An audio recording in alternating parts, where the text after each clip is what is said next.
വിളിച്ചാലെങ്ങനെയാ വിളി തള്ളാനാ? ആലിക്കുട്ടി ഉസ്താദിൻ മൊഴി എങ്ങനെ മാറാനാ? ജിഫ്രി തങ്ങൾ വിളിച്ചാലെങ്ങനെയാ വിളി തള്ളാനാ?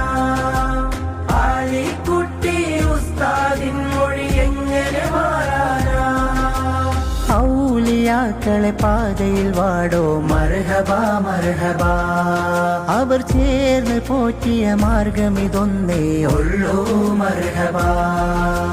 മർഹബ മർഹബ മർഹബ മർഹബ അഹ്ലൻ സമസ്ത. മർഹബ മർഹബ മർഹബ മർഹബ